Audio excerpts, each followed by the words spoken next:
And ఆ వ్యక్తి మనకు ఇష్టపడాలి. అంటే ఓకే, ఈ వ్యక్తి బాగానే ఉన్నాడు, మళ్ళీ మనం కలవచ్చు, ఇంత భావన అతని లోపల ఉంటే చాలు. అంత మనము ప్లాన్ చెప్పాలి.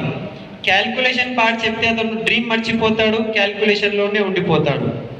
సో క్యాల్కులేషన్ పెద్దగా ఏం చెప్పకండి. ఇంకొక మీటింగ్ గురించి అది మిగిలి పెట్టుకోవాలి, అది నెక్స్ట్ మీటింగ్లో మనం చెప్పేది ఉన్నది. కానీ ప్లాన్ చెప్పే టైంలో ఎక్సైట్మెంట్, ఎనర్జీ ఫుల్ ఉండాలి. ఎట్లా ఉండాలంటే ఏదో పెద్దగా నా చేతుల్లో ఉన్నది నేను సాధించబోతున్నాను, అదే మీకు చెప్తున్నా అని అతనికి ఒక ఫీలింగ్ రావాలి. అరే ఏదో పెద్దగా ఏదో అంటున్నాడని.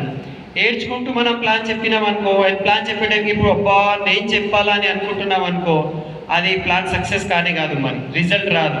మేము స్టార్టింగ్ మాకు తెలుసు, మేము ఎప్పుడైనా మాట్లాడితే దీపక్ సూద్ సారే వచ్చి మాకు ప్లాన్ చెప్తుండే, వాళ్ళు ఎంత excitement. And Deepak Sood sir చెప్పే టైంలో మళ్ళీ గౌతమ్ బాలి సార్ వచ్చి నేను చెప్తానని అతను చెప్తే, సో అతను చెప్పే టైంకి మేము అడిగినాము, అరే సార్ మీరేం చెప్తున్నారు, ట్రైనర్స్ ఉన్నారు కదా అంటే, నేను నాకు చాలా మజా ఆనందంగా అనిపిస్తుంది ఈ ప్లాన్ చెప్పడానికి. అండ్ నా ముందు ట్రైనర్స్ ఏం మాట్లాడతారు. సో ఈ ఒక్క ప్లాన్తో జనాల యొక్క జీవితాలు మారుతున్నాయి కదా, అందు గురించి నేను ఈ ప్లాన్ చెప్పడానికి ఆల్వేస్ ప్యాషనేట్గా ఉంటాను.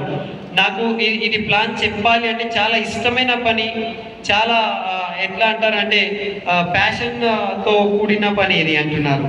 సో మనం ప్లాన్ చెప్పే టైంకి ఫ్రెష్ అయిపోవాలి, ఒక ప్యాషన్తో ఇది చెప్పాలి. ఓకే, సో ప్లాన్ చెప్పడం నేర్చుకోవాలి. ఇంకా టీంలో ప్లాన్ ప్రెజెంటర్స్ తయారు చేయాలి. సో వాళ్ళకి పిలవాలి, చలో మనం ప్లాన్ ప్రాక్టీస్ చేద్దాము అని పిలవాలి. నేను మీకు ప్లాన్ నేర్పిస్తా అని పిలవకండి, ఇంటికి పిలిపించి ఛాయ్ తాగుదాము, మనం కలిసి ప్లాన్ ప్రాక్టీస్ చేద్దాం అట్లా చెప్పి వాళ్ళకు పిలవండి. ఫ్లిప్ చార్టా, బోర్డా, లేకపోతే పేపరా, సో వాళ్ళకు నేర్పియండి. వాళ్ళు ఏదైనా వాళ్ళు చెప్తే చాలా మంచిగా చెప్పినామని వాళ్ళకు మనం అప్రిషియేట్ పొగడాలి. ఏదైనా మిస్టేక్ చేస్తే అప్రిషియేషన్ తర్వాత వాళ్ళకి చెప్పాలి, ఇట్లా ఇట్లా మార్చుకోండి అని.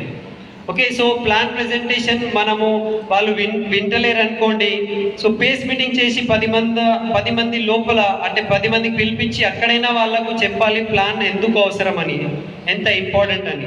అండ్ ఆల్వేస్ స్మైల్ పెట్టండి, సింపుల్ ప్లాన్